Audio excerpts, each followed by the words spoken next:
The gavel came down like a death sentence, but it wasn't my son's fate being sealed. It was theirs.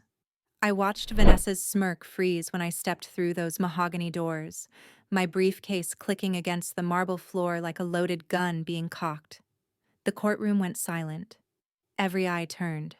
But it was Judge Patricia Holloway who went pale, her hand trembling halfway to her water glass.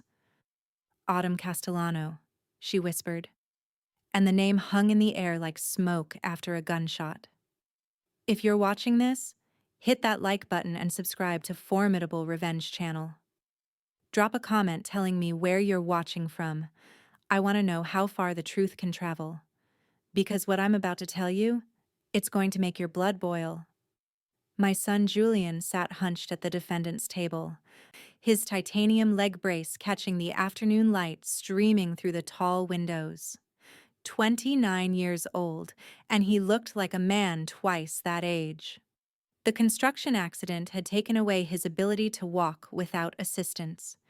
His wife had taken everything else. Vanessa Torres sat across the aisle in a dress that cost more than Julian's medical bills for the month. Crimson silk that screamed wealth she hadn't earned. Her attorney, Margaret Chen. Yes, that Margaret Chen, the barracuda who'd built her career destroying families, was arranging documents with the precision of someone laying out surgical instruments.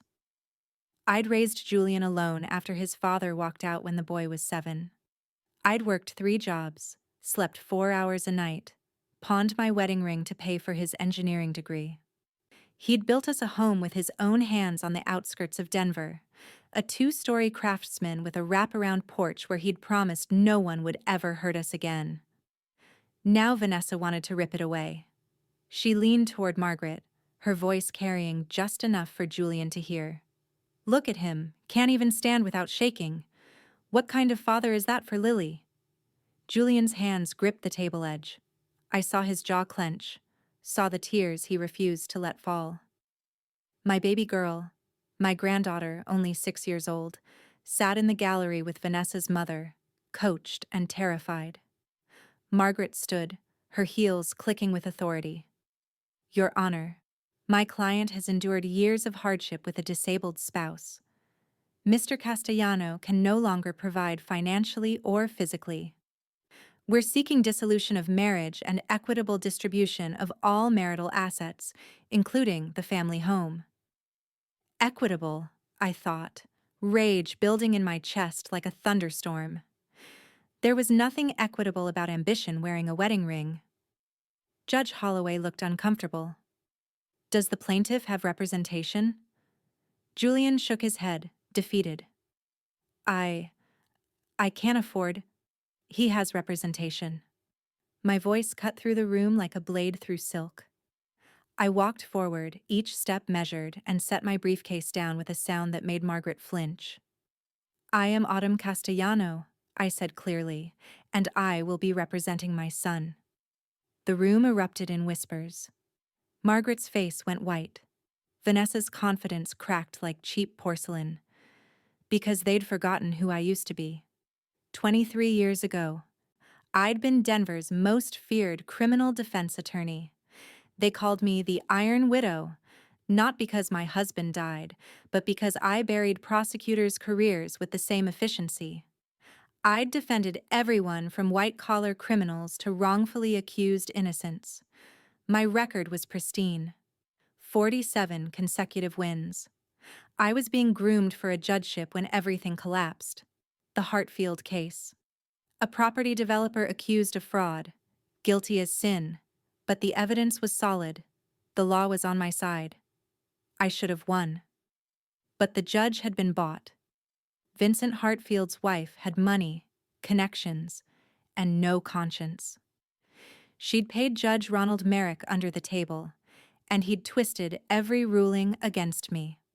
My reputation shattered overnight. Legal journals called it Castellano's fall. Colleagues who'd praised me turned their backs. I quit the law to save what little dignity remained. I'd spent 2 decades cleaning offices at night, raising Julian in the daylight, burying my past so deep I thought it would never surface. but Margaret Chen had just dug it up. Your Honor. Margaret's voice dripped false concern. Ms. Castellano hasn't practiced law in over 20 years. She was disbarred. I was never disbarred, I interrupted coldly. I maintain my license. I simply chose not to practice. Judge Holloway leaned forward. Is this true, Autumn? Our eyes met. She'd been a junior prosecutor when I was at my peak. I'd destroyed her first 3 cases, taught her humility the hard way. But I'd also mentored her afterward, showed her how to build cases that actually served justice instead of ego. It's true, Your Honor, I said quietly. Then I see no issue with Ms. Castellano representing her son, Holloway ruled, ignoring Margaret's protest. We'll recess until Monday. Come prepared, counselor. The gavel fell. Vanessa grabbed Margaret's arm, hissing something I couldn't hear. But I saw the panic in both their faces. Good. Let them sweat. That night, I sat in Julian's kitchen. Our kitchen, in the house he'd built, going through every document Vanessa's team had filed.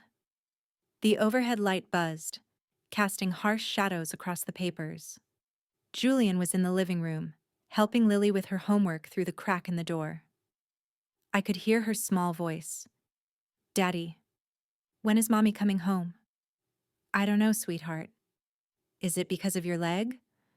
The silence that followed broke my heart. I'd suspected Vanessa was planning something when she started disappearing for girls' night 6 months ago. When Julian's accident happened, a scaffold collapse that shattered his femur and required 3 surgeries, she'd played the devoted wife for exactly 2 weeks. Then the complaints started. The subtle digs. The way she'd recoil when he asked for help. The expensive clothes and jewelry that appeared with no explanation. I'd hired a private investigator, Preston Wade, an ex-cop I'd worked with during my attorney days. His report sat in my briefcase now, photographs and all. Vanessa had a boyfriend, Sterling Hayes, a real estate investor known for his predatory practices, buying properties from desperate people at fractions of their value, then flipping them for massive profits. The pattern was clear. Vanessa hadn't just fallen out of love with Julian. She'd entered into a business arrangement with Sterling. Get the house in the divorce. Sell it to Sterling at a discount, split the actual market value between them. Julian and Lily would be left with nothing. I spread the photographs across the table. Vanessa and Sterling leaving luxury hotels, Sterling's hand on her lower back. Vanessa wearing a diamond bracelet Julian definitely hadn't bought. But photographs weren't enough. I needed something that would destroy her credibility completely. That's when I heard it. Through Lily's baby monitor, the one still sitting on the kitchen counter from when she'd stayed over last week, I heard Vanessa's voice, tinny but clear. She was on the phone with Margaret. I don't care what it takes, Vanessa was saying. Coach Lily harder. She needs to say she's afraid of Julian. Say he gets angry, that his pain medication makes him scary. Whatever gets us full custody and the house. Are you sure? Margaret's voice was cautious. If they catch her lying? A 6-year-old doesn't lie. She's confused, traumatized by her father's condition. That's our story. My blood turned to ice, then to fire. They were going to use my granddaughter as a weapon, turn her into a liar, scar her for life, not while I still had breath. Monday morning arrived with rain that matched my mood. Cold, relentless, cleansing. I'd spent the weekend preparing, but not in the way Margaret expected. I hadn't built a defense. I'd built a guillotine, and I was about to let the blade drop. The courtroom was packed. Word had spread. The Iron Widow had returned. Reporters filled the back rows. Curious attorneys who remembered my name came to watch. Even some of my old opponents showed up, respect and schadenfreude mixing in their expressions. Julian sat beside me, confused but hopeful. I'd told him nothing. Couldn't risk him reacting prematurely. Vanessa entered wearing widow's black, a calculated choice, mourning the man her husband used to be. Sterling Hayes sat 3 rows back, thinking he was invisible. I'd spotted him immediately. Judge Holloway called court to order. Ms. Chen, you may present your case. Margaret stood, confidence restored. She'd had the weekend to prepare too. Your Honor, we'll demonstrate that Mr. Castellano's disability has made him unfit to parent or maintain a household. We'll show financial instability, emotional volatility, and concerning behavior around his daughter. She called her first witness, Dr. Raymond Foster, a psychiatrist who'd never actually treated Julian but had reviewed his medical records at Vanessa's request. In your professional opinion, Margaret asked, how has Mr. Castellano's injury affected his mental state? Catastrophically, Dr. Foster replied smoothly. Depression, likely rage issues due to chronic pain, dependency on narcotic medications. These factors make him unpredictable and potentially dangerous. Potentially dangerous, Margaret repeated for emphasis. Thank you, doctor. I didn't cross-examine, just smiled and said, no questions. Margaret looked confused but continued. She called Vanessa next. My daughter-in-law took the stand like she was accepting an award. Poised, tearful on cue, the perfect victim. Mrs. Castellano, Margaret began, please describe your life since your husband's accident. It's been hell, Vanessa said, dabbing her eyes. Julian isn't the man I married. He's angry all the time, hostile. He screams at Lily when she makes noise. I've had to become the sole provider while caring for both of them. I can't do it anymore. I'm exhausted. Lies. Every word was poison dressed in sympathy. And the house? Margaret prompted. It's marital property. I sacrificed my career to support his construction business. I deserve half of everything we built together. Julian started to stand, but I put a hand on his arm. Not yet. Ms. Castellano? Judge Holloway looked at me. Cross-examination? Oh, yes, Your Honor. I stood slowly, letting Vanessa see the predator she'd awakened. Mrs. Castellano, you testified that you sacrificed your career. What career was that? Vanessa blinked. I worked in marketing. For which company? It was freelance. I see. Can you provide tax returns showing this income? I worked under the table mostly. So you have no proof you ever worked at all? Margaret objected. Relevance? I'm establishing the witness's credibility, I said smoothly, or lack thereof. Judge Holloway nodded. Overruled. Continue. I turned back to Vanessa. You claim the house is marital property. When was it purchased? During our marriage. I'll rephrase, what date was the deed filed? Vanessa hesitated. I don't remember exactly. March 15th, 2019, I said, producing the document. 18 months before your wedding. The house is solely in Julian's name, purchased with money he saved before he ever met you. You have no legal claim to it. The courtroom murmured. Vanessa's face flushed. You also testified that my son screams at his daughter. Can you provide specific instances? It happens all the time. Dates, times, witnesses. I don't keep a log, because it never happened. I let that hang. Tell me, Mrs. Castellano, where were you on the night of October 14th?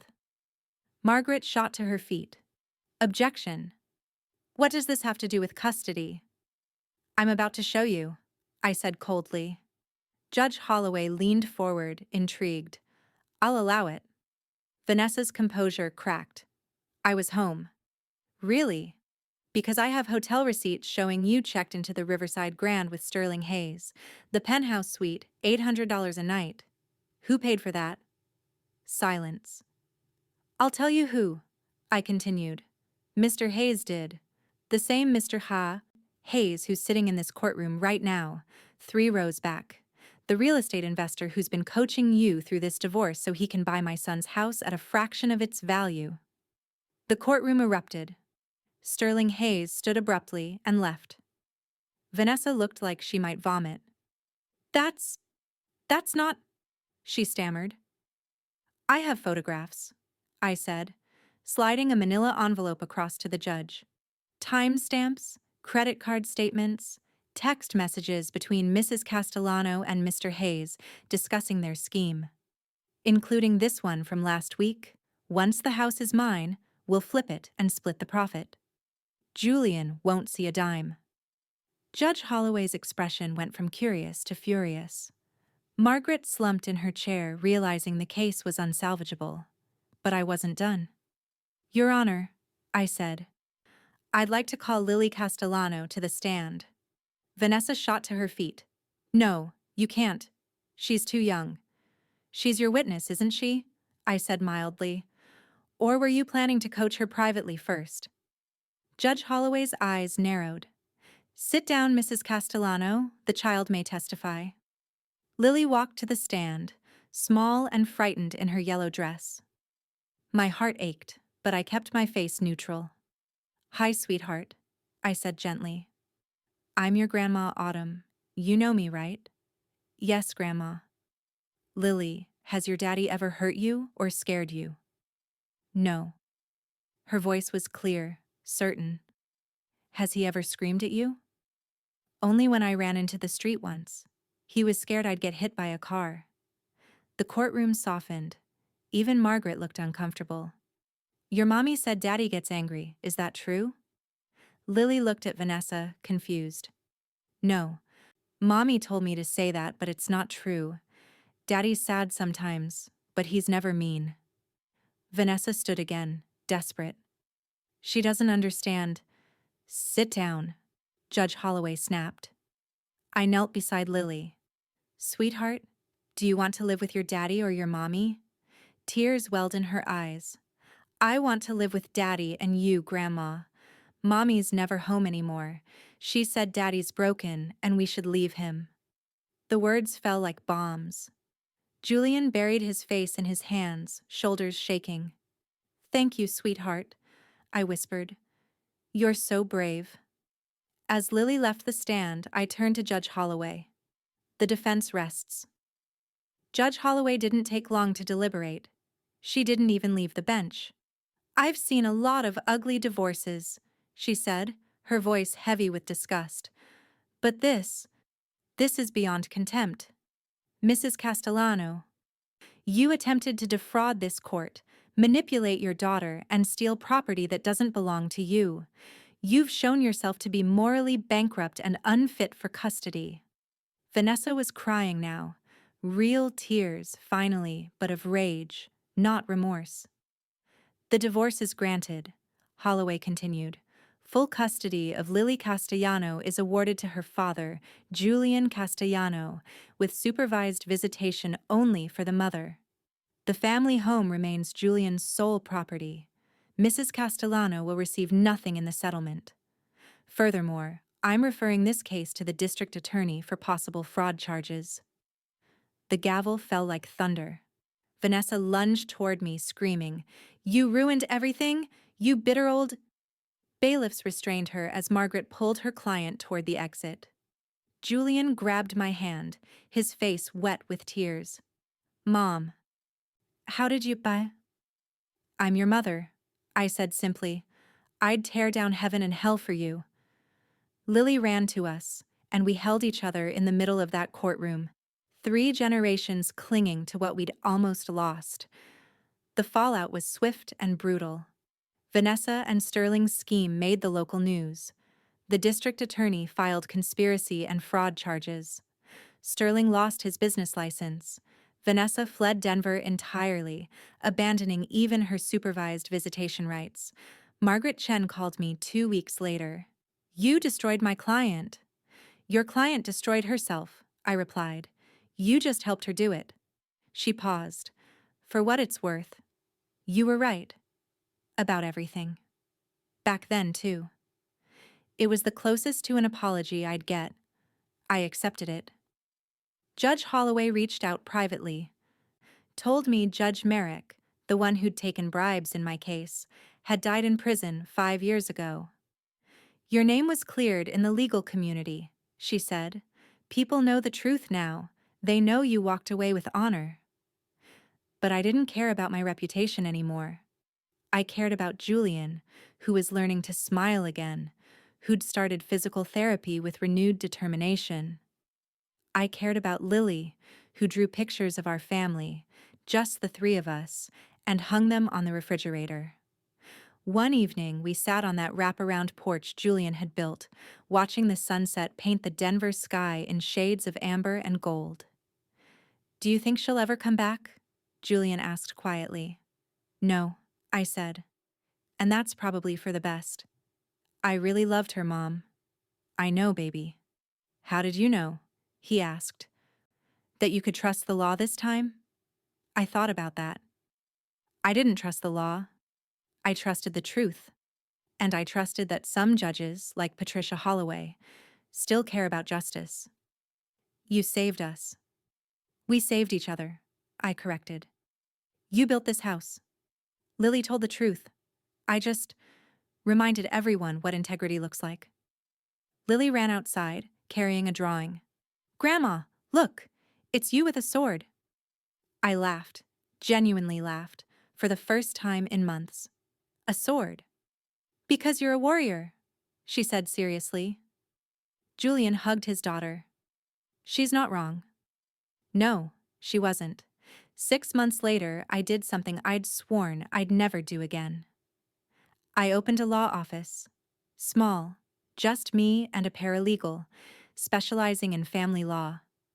Representing the people who couldn't afford Margaret Chen's, the broken spouses, the manipulated parents, the ones being crushed by the system. My first client was a young father whose wife was trying to take his kids because he'd lost his job. Familiar story. I won his case in 40 minutes. Word spread fast. The Iron Widow was back, and she was taking cases for people who needed justice more than they needed money. Julian returned to work, consulting on construction projects from home. Lily thrived in school.